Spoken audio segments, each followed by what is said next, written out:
Network phase ಏನಿದೆಯಲ್ಲ ಅದು ಭಾರತದಲ್ಲಿ ನಡೆದಿದೆ. ಆಮೇಲೆ ನೋಡಿ, ಇನ್ಫ್ರಾಸ್ಟ್ರಕ್ಚರ್ ಬಗ್ಗೆ ಕೇಳ್ತಾ ಇದ್ದಾರೆ. ಯಾರಿಗೂ ನಮ್ಮ ದೇಶದ ಜನರಿಗೆ ಏನೂ ಡೌಟ್ ಇಲ್ಲ, ಆಯ್ತಾ? ಇಷ್ಟೆಲ್ಲ ದೊಡ್ಡದು ನಮ್ಮ ದೇಶದಲ್ಲಿ ನಡೀತಾ ಇದೆ ನೋಡಿ.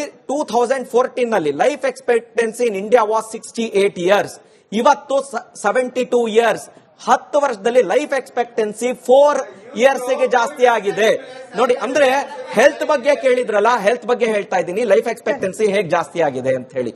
ಜಲ್ ಜೀವನ್ ಮಿಷನ್ ಒಂದು ಯೋಜನೆ, ಒಂದು ಅಟ್ಟರ್ ಫ್ಲಾಪ್ ಯೋಜನೆ. ನೀರಿನ ಮೂಲನೇ ಇಲ್ಲ, ನೀರಿನ ಮೂಲನೇ ಇದು ಡಿರೈವ್ ಮಾಡದೆ ಯೋಜನೆ ಸ್ಟಾರ್ಟ್ ಮಾಡಿದ್ದಾರೆ. ಹೌದು, ಏನಕ್ಕೆ ಸಬ್ಕಿ ಸಾಥ್ ಸಬ್ಕಾ ವಿಕಾಸ್ ಪ್ರಯಾಸ್ ಅಂತ ಹೇಳಿದ್ದಾರೆ ಅಂದ್ರೆ, ಜಲಜೀವನ ಬಂತು, ಅದರಲ್ಲಿ ಎಲ್ಲರಿಗೂ ಬ್ಯಾಂಕ್ ಅಕೌಂಟ್ ಬಂತು, ಮತ್ತೆ ಇದು ಎಲ್ಲರಿಗೂ ಸರಿಸಮನವಾಗಿ ಹೌಸ್ ಆಗಿ ಮನೆ ಕೊಟ್ಟಿರಬಹುದು, ಎಲ್ಲದರೂ ಅದರಲ್ಲಿ ಇದೆ. ಇದು ಬರೀ ಫ್ರೆಂಡ್ಸ್ ಗೋಸ್ಕರ ಹೇಳಿರೋದಂತದ್ದಲ್ಲ. ಫ್ರೆಂಡ್ಸ್ ಹೇಳೋದಾಗಿದ್ರೆ ಅವ್ರ ಮನೆ ಕರೆದ್ಬಿಟ್ಟು ಊಟ ಮಾಡಿಸಿ ನೀರು ಕೊಟ್ಟು ಹೇಳ್ತಾ ಇದ್ರು. ನಿಮ್ಮ ಅಭಿಪ್ರಾಯ ಅಂತ ಸ್ವೀಕರಿಸಿ ಕೊನೆ ಪ್ರಶ್ನೆ ಸರ್. ನನ್ನ ಪ್ರಶ್ನೆ ಬಿಜೆಪಿ ಅವ್ರಿಗೆ ಮಾತ್ರ ಇರುತ್ತೆ. ಯಾಕೆಂದ್ರೆ ನಾನು ಗುಜರಾತ್ ಅಲ್ಲಿ ಬಿಜೆಪಿ ಅವರು 32 ವರ್ಷದಿಂದ ರಾಜ್ಯನ ನಡೆಸ್ತಾ ಇದ್ದಾರೆ. ಆ ಹಳ್ಳಿಯಲ್ಲಿ ನಾನು ಒಬ್ಬ ಅಲ್ಲಿ ಹುಟ್ಟಿರೋದು ವ್ಯಕ್ತಿ. ನಾನು ಮಾತಾಡ್ತಾ ಇದ್ದೀನಿ, ನರೇಶ್ ಜಾಧವ್ ನನ್ನ ಹೆಸರು. ನಾನು ಬೆಂಗಳೂರಿಗೆ ಬಂದು 11 ವರ್ಷ ಆಗಿದೆ. ಕನ್ನಡ ಕಲ್ತಿದ್ದೀನಿ, ಚೆನ್ನಾಗಿ ಮಾತಾಡ್ತೀನಿ. ಅದಕ್ಕೆ ಫಸ್ಟ್ ಚಪ್ಪಾಳೆ ಸರ್. ಓಕೆನಾ? I am Gujarati, I tell you Kannada. ಓಕೆನಾ? ನನಗೆ ಇಂಗ್ಲಿಷ್ ಜಾಸ್ತಿ ಬರಲ್ಲ. ಆದ್ರೆ ನಾನು ಬಿಜೆಪಿ ಅವ್ರಿಗೆ ಒಂದೇ ಪ್ರಶ್ನೆ ಕೇಳ್ತಾ ಇದ್ದೀನಿ. ನಮಗ್ ಸಾಕಾಗೋಗೈತೆ ಗುಜರಾತ್ ಅಲ್ಲಿ. ಯಾಕೆ ತುಂಬಾ ಸುಸ್ತಾಗಿದ್ದೀವಿ, ಸಾಕಾಗೈತೆ ನನಗೆ. ವಿಕಾಸ್ ಓಹೋ. ಆದ್ರೆ ಅದ್ ಜೊತೆಗೂ ಸ್ವಲ್ಪ ಕಾಂಗ್ರೆಸ್ನವರು ಶಾಮೀಲಾಗಿದ್ದಾರೆ, ಇಲ್ಲ ಅಂತಾನೆ ಹೇಳಲ್ಲ. ಸ್ವಲ್ಪ ಇಷ್ಟು ಮಾತಾಡ್ತಿರಲ್ಲ ದೇಶದ ಬಗ್ಗೆ, ದೇಶದ ಭಕ್ತಿ, ಅದೆಲ್ಲ ಮಾತಾಡ್ಬಿಡಿ ಸ್ವಾಮಿ. ನೀವು ಗುಜರಾತ್ ಹೋಗಿ ನಂದು ಒಂದು ಊರು ನೋಡಿ ಬಂದು ಅಷ್ಟು ನೋವು ಇದೆ ನನಗೆ. ಆಮ್ ಆದ್ಮಿ ಪಾರ್ಟಿ ಕಾರ್ಯಕರ್ತರಿಗೆ ಇರ್ತಕ್ಕಂಥ ಇದು ಆಮ್ ಆದ್ಮಿ ಪಾರ್ಟಿ ಸಂಜಯ್ ಸಿಂಗ್ ಇದ್ದಾರೆ, ಅವ್ರು ಸುಪ್ರೀಂ ಕೋರ್ಟ್ ಅಡ್ವೊಕೇಟ್ಗಳು.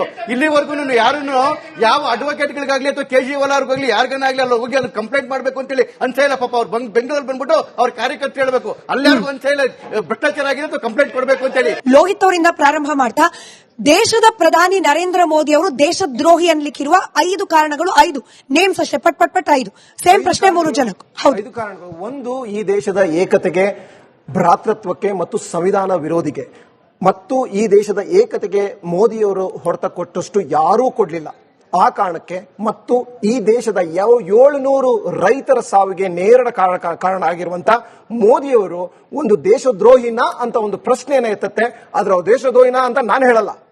ಒಂದು, ಮತ್ತೆ ಬಿಜೆಪಿ ಅಕೌಂಟ್ ಅಲ್ಲಿ ಇವತ್ತು 12,000 ಕೋಟಿ ಎಲ್ಲಿಂದ ಬಂತು ಅಂತ ಅವ್ರು ಹೇಳಿದ್ರೆ, ಮತ್ತೆ PM ಕೇರ್ಸ್ ಫಂಡ್ ನ ಲೆಕ್ಕಾಚಾರ ಅವ್ರು ಕೊಟ್ರೆ, ಇಲೆಕ್ಟ್ರಾಲ್ ಬಂಡ್ ಲೆಕ್ಕಾಚಾರನ ಅವ್ರು ಕೊಟ್ರೆ, ರಫೇಲ್ ಡೀಲ್ ಅನ್ನ ಯಾವಾಗ ಅವರು ತನಿಖೆ ಮಾಡಿ ಅದಕ್ಕೆ ನ್ಯಾಯನ ಕೊಡ್ತಾರೆ ಅಂತ ಹೇಳಿದ್ರೆ, ಮತ್ತು ಚೈನಾ ಬಾರ್ಡರ್ ಅಲ್ಲಿ ಯಾವಾಗ 2,000 ಕಿಲೋಮೀಟರ್ ಸ್ಕ್ವೇರ್ ಫೀಟ್ ನ ಚೈನಾ ತಗೊಂಡಿದಾರಲ್ಲ, ಯಾವಾಗ ಅದನ್ನ ವಾಪಸ್ ತಗೊಳ್ತಾರೆ ಅಂತ ಹೇಳಿದ್ರೆ, ಅವರು ಇದೆಲ್ಲ ಆರೋಪದಿಂದ ಮುಕ್ತಿ ಹೊಂತಾರೆ. ಅಪ್ರತಿಮ ದೇಶ ಪ್ರೇಮಿ ಅನ್ನೋದಕ್ಕಿರುವ 5 ಕಾರಣಗಳು. ಅವ್ರು ಹೇಳಿದಕ್ಕೆ ಪ್ರಶ್ನೆಗಳಿಗೆ ಅಷ್ಟು ಅಪ್ರತಿಮ ದೇಶ ಪ್ರೇಮಿ ಅಂತ ಹೇಳಿ ಜಗತ್ತಿಗೆ ಗೊತ್ತು. ಅದಕ್ಕೆ ಪದೇ ಜನ ಮೋದಿಗೆ ಓಟ್ ಹಾಕೋದು, ಇನ್ನೂ ಮೋದಿಗೆ ಅವರ ಓಟ್ಗೆ ಹಾಕ್ತಾರೆ. ಯಾಕೆಂತ ಹೇಳಿದ್ರೆ ಅಪ್ರತಿಮ ದೇಶಭಕ್ತ compare to ದೇಶದ್ರೋಹಿಗಳು.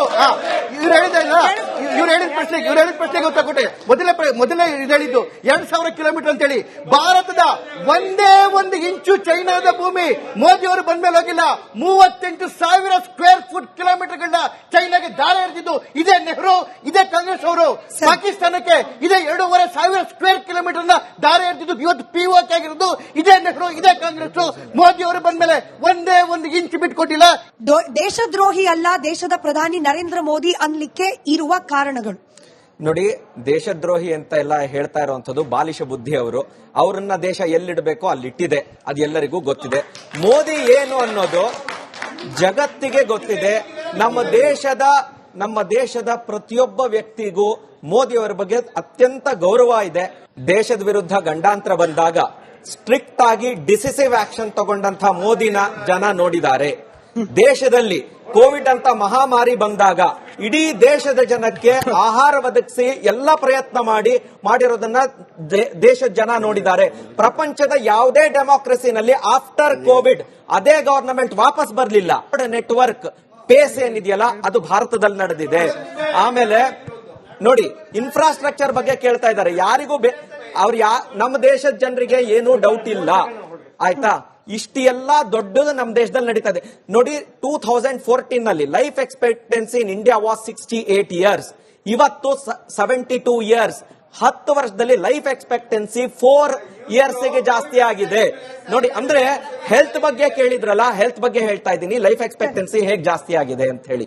Jal Jeevan mission ಒಂದು ಯೋಜನೆ, ಒಂದು ಅಟ್ಟರ್ ಫ್ಲಾಪ್ ಯೋಜನೆ. ನೀರಿನ ಮೂಲನೇ ಇಲ್ಲ, ನೀವು ಅವ್ರಿಗೆ ಉತ್ತರ ನೀರಿನ ಕೊಡಿ ಸರ್. ಮೂಲನೇ ಇಲ್ಲ, ನೀರಿನ ಮೂಲನೇ ಇದು ಡಿರೈವ್ ಮಾಡದೆ ಯೋಜನೆ ಸ್ಟಾರ್ಟ್ ಮಾಡಿದ್ದಾರೆ. ಹೌದು, ಏನಕ್ಕೆ ಸಬ್ಕಿ ಸಾಥ್ ಸಬ್ಕಾ ವಿಕಾಸ್ ಪ್ರಯಾಸ್ ಅಂತ ಹೇಳಿದ್ದಾರೆ ಅಂದ್ರೆ, ಜಲಜೀವನ ಬಂತು, ಅದರಲ್ಲಿ ಎಲ್ಲರಿಗೂ ಬ್ಯಾಂಕ್ ಅಕೌಂಟ್ ಬಂತು, ಮತ್ತೆ ಇದು ಎಲ್ಲರಿಗೂ ಸರಿಸಮನವಾಗಿ ಹೌಸ್ ಆಗಿ ಮನೆ ಕೊಟ್ಟಿರಬಹುದು, ಎಲ್ಲದರೂ ಅದರಲ್ಲಿ ಇದೆ. ಇದು ಬರೀ ಫ್ರೆಂಡ್ಸ್ ಗೋಸ್ಕರ ಹೇಳಿರೋದಂತದ್ದಲ್ಲ. ಫ್ರೆಂಡ್ಸ್ ಹೇಳೋದಾಗಿದ್ರೆ ಅವ್ರ ಮನೆ ಕರೆದ್ಬಿಟ್ಟು ಊಟ ಮಾಡಿಸಿ ನೀರು ಕೊಟ್ಟು ಹೇಳ್ತಾ ಇದ್ರು. ಸರ್, ಇದನ್ನ ನಿಮ್ಮ ಅಭಿಪ್ರಾಯ ಅಂತ 8 ಲಕ್ಷ ಕೋಟಿ ಸ್ವೀಕರಿಸಿ, ಕೊಡ್ತಾ ಇದನ್ನ ಅಭಿಪ್ರಾಯ ಅಂತ ಸ್ವೀಕರಿಸಿ. ಕೊನೆ ಪ್ರಶ್ನೆ ಸರ್, ನನ್ನ ಪ್ರಶ್ನೆ ಬಿಜೆಪಿ ಅವ್ರಿಗೆ ಮಾತ್ರ ಇರುತ್ತೆ. ಯಾಕಂದ್ರೆ ನಾನು ಗುಜರಾತ್ ಅಲ್ಲಿ ಬಿಜೆಪಿ ಅವರು 32 ವರ್ಷದಿಂದ ರಾಜ್ಯನ ನಡೆಸ್ತಾ ಇದ್ದಾರೆ. ಅಲ್ಲಿ ಆ ಹಳ್ಳಿಯಲ್ಲಿ ನಾನು ಒಬ್ಬ ಅಲ್ಲಿ ಹುಟ್ಟಿರೋದು ವ್ಯಕ್ತಿ. ನಾನು ಮಾತಾಡ್ತಾ ಇದ್ದೀನಿ, ನರೇಶ್ ಜಾಧವ್ ನನ್ನ ಹೆಸರು. ನಾನು ಬೆಂಗಳೂರಿಗೆ ಬಂದು 11 ವರ್ಷ ಆಗಿದೆ. ಕನ್ನಡ ಕಲ್ತಿದ್ದೀನಿ, ಚೆನ್ನಾಗಿ ಮಾತಾಡ್ತೀನಿ. ಅದಕ್ಕೆ ಫಸ್ಟ್ ಚಪ್ಪಾಳೆ ಸರ್. ಓಕೆನಾ? I am Gujarati, I tell you Kannada. ಓಕೆನಾ? ನನಗೆ ಇಂಗ್ಲಿಷ್ ಜಾಸ್ತಿ ಬರಲ್ಲ. ಆದ್ರೆ ನಾನು ಬಿಜೆಪಿ ಅವ್ರಿಗೆ ಒಂದೇ ಪ್ರಶ್ನೆ ಕೇಳ್ತಾ ಇದ್ದೀನಿ. ನಮಗೆ ಸಾಕಾಗೋಗೈತೆ ಗುಜರಾತ್ ಅಲ್ಲಿ. ಯಾಕೆ ತುಂಬಾ ಸುಸ್ತಾಗಿದ್ದೀವಿ, ಸಾಕಾಗೈತೆ ನನಗೆ. ವಿಕಾಸ್ ಓಹೋ. ಆದ್ರೆ ಅದ್ ಜೊತೆಗೂ ಸ್ವಲ್ಪ ಕಾಂಗ್ರೆಸ್ನವರು ಶಾಮೀಲಾಗಿದ್ದಾರೆ, ಇಲ್ಲ ಅಂತಾನೆ ಹೇಳಲ್ಲ. ಸ್ವಲ್ಪ ಇಷ್ಟು ಮಾತಾಡ್ತಿರಲ್ಲ ದೇಶದ ಬಗ್ಗೆ, ದೇಶದ ಭಕ್ತಿ, ಅದೆಲ್ಲ ಮಾತಾಡ್ಬಿಡಿ ಸ್ವಾಮಿ. ನೀವು ಗುಜರಾತ್ ಹೋಗಿ ನಂದು ಒಂದು ಊರು ನೋಡಿ ಬಂದು, ಅಷ್ಟು ನೋವು ಇದೆ ನನಗೆ.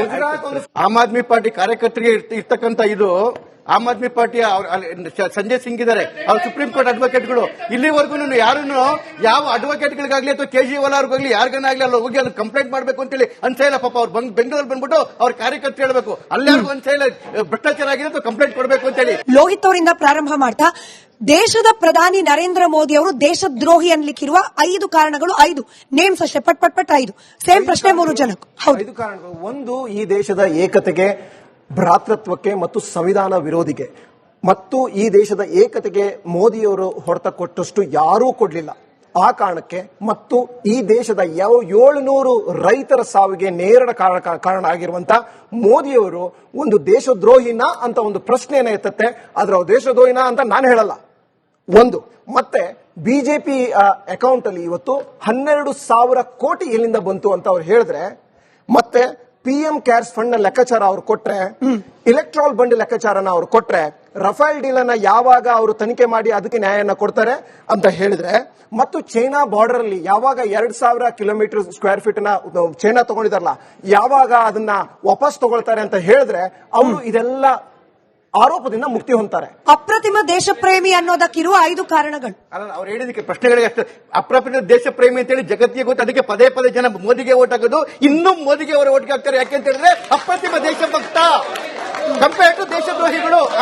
ಇವ್ರು ಹೇಳಿದ ಪ್ರಶ್ನೆಗೆ ಉತ್ತರ ಕೊಟ್ಟೆ. ಮೊದಲನೇ ಇದು ಹೇಳಿದ್ದು 2,000 ಕಿಲೋಮೀಟರ್ ಅಂತೇಳಿ. ಭಾರತದ ಒಂದೇ 1 ಇಂಚು ಚೈನಾದ ಭೂಮಿ ಮೋದಿ ಅವರು ಬಂದ್ಮೇಲೆ ಹೋಗಿಲ್ಲ.